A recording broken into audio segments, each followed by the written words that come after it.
Please next है हमारे subscribe. Pass certificate of deposit. ठीक है, जो सर्टिफिकेट ऑफ डिपॉजिट है वो भी एक नेगोशिएबल है, मीन्स नेगोशिएबल का मतलब होता है ट्रांसफरेबल, इजीली ट्रांसफरेबल। ठीक है, जैसे चेक नेगोशिएबल है तो हम एक दूसरे को वो काट के दे सकते हैं। तो ऐसी सर्टिफिकेट ऑफ डिपॉजिट क्या है, एक नेगोशिएबल मनी मार्केट इंस्ट्रूमेंट है जो कि इशूड होता है इन डीमटेरियल फॉर्म, मीन्स ये फिजिकल फॉर्म में नहीं होता, डिजिटल फॉर्म में होता है। ठीक है, और as a usance promissory note, like, और एज अ प्रॉमिसरी नोट होता है ये। ठीक है, जो schedule commercial banks excluding RRB and local area banks को छोड़ के एंड सेलेक्ट करता है ऑल इंडिया फाइनेंशियल इंस्टीट्यूशंस, और जो भी फाइनेंशियल इंस्टीट्यूशन जो परमिट करे हैं आरबीआई ने। ठीक है, to raise short term resources. CDs के होते हैं डिस्काउंटेड इंस्ट्रूमेंट्स होते हैं। ठीक है, and are issued at discount price पे इशू होते हैं and redeemed at par value. The tenure of issue 7 days से 1 year के बीच में लाई करता है। However, most CDs are issued by banks for, bank issue करते हैं सीडीज को 3 महीने, 6 महीने और 12 महीने के लिए। ठीक है, उसके बाद नेक्स्ट है CDs can be issued to individual. ठीक है, इंडिविजुअल भी हम इशू कर सकते हैं, other than minor, other than minor corporations, companies, trust funds, associations etcetera. ठीक है, नॉन इंडिविजुअल जो नॉन रेजिडेंट इंडियंस हैं वो भी सब्सक्राइब कर सकते हैं सर्टिफिकेट ऑफ डिपॉजिट्स को। ठीक है, however they are mainly subscribed by banks, mutual funds, provident pension funds and insurance companies। जो मिनिमम अमाउंट ऑफ सीडी है, जो सीडी की मिनिमम अमाउंट है वो 1 lakh, that is deposit can be separate from single subscriber should not be less than 1 lakh, 1 lakh से नीचे नहीं होना चाहिए। और CDs certificate of deposits multiple में होंगे। ठीक है, इन 1 लाख की मीन्स 1 लाख, 2 लाख, 3 लाख, 4 लाख ऐसे होंगे वो। ठीक है, तो 1 लाख एंड इट्स मल्टीपल। तो ये सीरीज की जो है एक्सेप्ट ऐसे होते हैं 1 लाख एंड मल्टीपल में। नेक्स्ट है कमर्शियल पेपर, जिसे हम सीपी बोलते हैं, कमर्शियल पेपर्स। ठीक है, with a view to enable high rated corporate borrower to diversify the source of, जो हाई रेटेड कॉर्पोरेट बोरोअर्स हैं उनको सोर्स चाहिए शॉर्ट टर्म बोरिंग का। ठीक है, and also provide additional instrument to investors, अगर जो इन्वेस्टर्स हैं जिन्होंने पैसा इन्वेस्ट करना है उसके लिए भी आरबीआई ने इंट्रोड्यूस करा है कमर्शियल पेपर। ठीक है, as a money market instrument in Indian financial market कब आया था, ये 1990 में आया था। ठीक है, अ कमर्शियल पेपर किया एक अनसिक्योर्ड, अ कमर्शियल पेपर एक unsecured money market instrument issued in the form of a promissory note, जो कि प्रॉमिसरी नोट की फॉर्म में इशूड होता है प्रॉमिस। ठीक है, corporate primary dealers and all India financial institutions that have been permitted to raise short-term resources by RBI of India are eligible to issue। कौन कौन कर सकते हैं?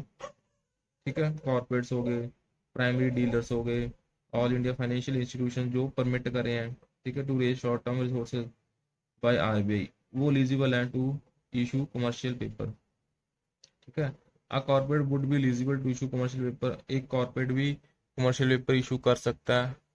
ठीक है, उसकी कंडीशंस क्या हैं?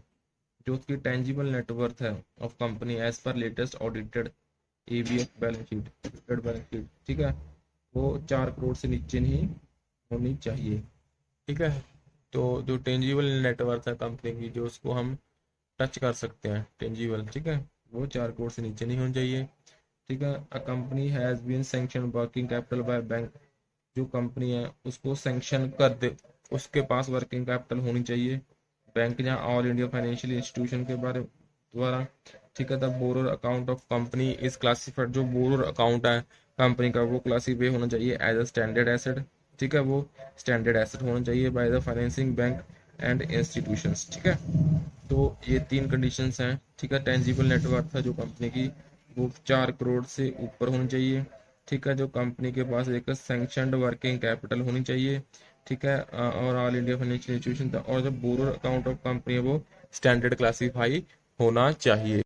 उसके बाद है जो एलिजिबल पार्टिसिपेंट्स हैं या इशूर हैं शैल ऑब्टेन क्रेडिट रेटिंग। ठीक है, जिन्होंने इशू करना या पार्टिसिपेट करना उनके पास क्रेडिट रेटिंग होनी चाहिए अगर उन्होंने इशू करना है कमर्शियल पेपर, ठीक है, from any one of the SEBI registered CRAs, ठीक है। द मिनिमम जो क्रेडिट रेटिंग है वो क्या होनी चाहिए, A3 होनी चाहिए। जो मिनिमम क्रेडिट रेटिंग है shall be A3 as per rating symbol and definition prescribed by SEBI. The issuer होता है जो, वो shall ensure at the time of issuing of commercial paper that the rating so obtained is current, ठीक है, वो अभी क्यों चाहिए, and has not fallen due for review, वो रिव्यू के लिए ड्यू नहीं होनी चाहिए, ठीक है। The commercial paper can be issued for maturities, minimum कितने दिन के लिए कमर्शियल पेपर है, 7 दिन के लिए, and maximum up to 1 year from the date of issue, and can be issued in denomination किसकी, 5 lakh and in multiple of 5 lakh. तो 5 लाख और 5 लाख की मल्टीपल में कमर्शियल पेपर इशू होता है, denomination and minimum 7 to 1 year. The maturity date of commercial paper shall not go behind the date up to which the credit rating of issue is valid, ठीक है। अगर credit rating अगले महीने तक ही valid है तो वो कमर्शियल पेपर अगले महीने तक का ही मीन्स 30 दिन का ही वो इशू कर सकता है, ठीक है। कमर्शियल पेपर उसके बाद can be issued as a stand alone product, ठीक है, वो स्टैंड अलोन प्रोडक्ट की फॉर्म में भी इशू हो सकता है। The aggregate amount of commercial paper from an issuer shall be with in the limit as approved by board of directors, ठीक है, जो बोर्ड ऑफ डायरेक्टर ने लिमिट करी है उसके बीच में होना चाहिए। और क्वांटम जो इंडिकेट कर रहा है क्रेडिट रेटिंग एजेंसीज ने for the specified rating which ever is lower. Banks and financial institutions will however have the flexibility to fix a working capital limit, ठीक है। बैंक्स जो और जो फाइनेंशियल जो उनके पास, ठीक है, फ्लेक्सिबिलिटी है, taking into account the resource pattern of companies financing including commercial financing including commercial papers, ठीक है। And financial institution can issue commercial paper with in the overall umbrella limit fix by RBI, तो जो limit fix करी RBI ने उसके with in reach में रह के इशू कर सकते हैं। जो issue of commercial paper together with other instruments that is term money borrowing, term deposit, CDs, जो ऊपर हमने इंस्ट्रूमेंट्स पढ़े हैं, ठीक है, and corporate deposit shall not exceed कितनी, 100% of net on funds as per latest, वो सारा कुछ मिला के term deposit, certificate deposit, commercial paper, वो 100% ऑफ नेट ऑन फंड से ज़्यादा नहीं जानी चाहिए। Commercial papers can be issue to and held by individuals, ठीक है, इशू भी कर सकते हैं इंडिविजुअल को और वो हेल्ड भी कर सकते हैं इंडिविजुअल्स। बैंकिंग कंपनीज भी, अदर कॉर्पोरेट बॉडीज जो रजिस्टर्ड हैं या इनकॉर्पोरेटेड है इंडिया में, एंड अनइनकॉर्पोरेटेड बॉडीज, NRIs को भी कर सकते हैं, फॉरेन इंस्टीट्यूशन इन्वेस्टर्स को भी कर सकते हैं। हाउएवर जो इन्वेस्टमेंट है, foreign institution investors would be with in the limits जो सेट करी गई हैं for the investment by SEBI, ठीक है। जो FII की लिमिट्स है, जैसे फॉरेन FDI की लिमिट्स है, अभी इंश्योरेंस सेक्टर में 50% जा सकता है, वैसे ही FII की भी लिमिट्स रखी गई हैं भी आप सेबी ने, तो उसके रीच में रह के वो लोग इन्वेस्टमेंट की लिमिट सेट कर सकते हैं। और mutual funds, bank, insurance companies etcetera are the dominant investors, ये डोमिनेंट इन्वेस्टर्स हैं कौन, म्यूचुअल फंड्स हो गए, बैंक्स हो गए, इंश्योरेंस कंपनीज होगी, ये एक dominant investors and the commercial paper in the commercial papers market,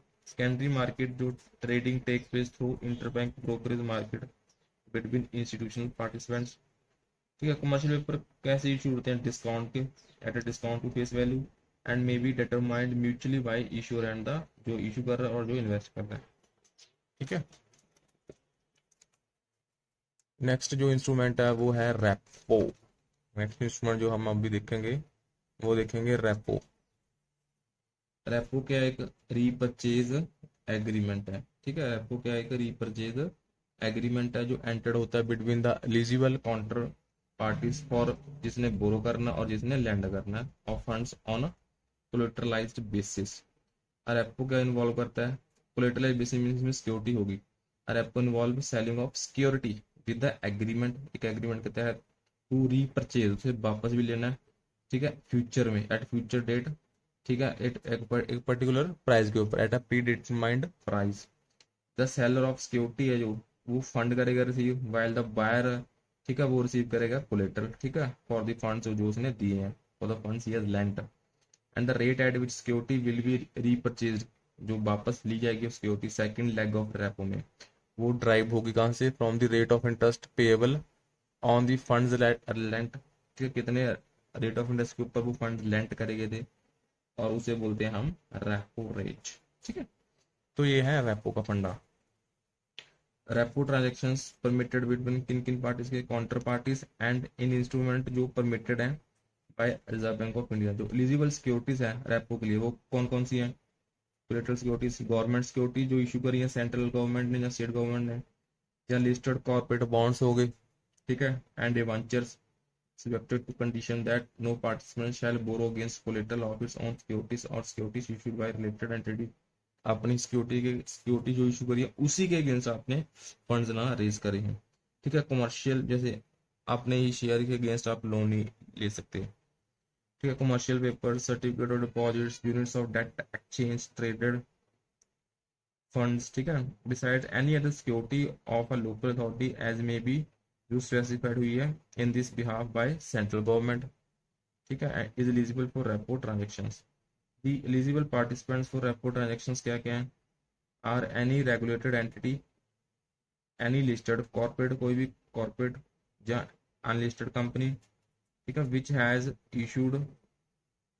been issued special securities इससे by government of India using only such special securities as collateral, and all India financial institution, that is Exim Bank, NABARD, National Housing Bank, SIDBI, Small Industrial Development Bank of India constituted, ये सारे act के तहत बने हैं। Act of parliament besides any other security जो approve करी है Reserve Bank ने time to time for this purpose can participate, वो सभी पार्टिसिपेट कर सकते हैं रेपो की ट्रांजेक्शन में,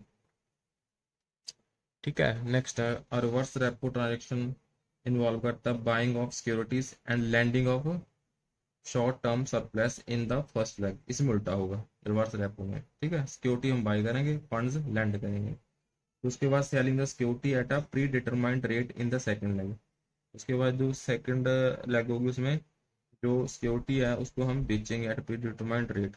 अ repo transaction for one counter party become reverse repo, ठीक है, अगर एक रेपो करा तो दूसरा रिवर्स रेपो करेगा, ठीक है, तो ये रिवर्स रेपो का हो गया।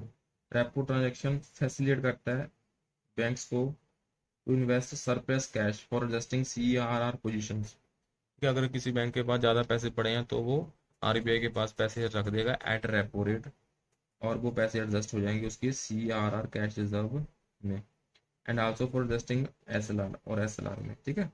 To facilitate equitable access to all participant for trading, tri party agents are authorised, ठीक है, by RBI SEBI to provide trading platforms, ठीक है, एक ट्रेडिंग प्लेटफॉर्म भी बनाया जाता है ताकि सभी को इक्वली मौका दे सके।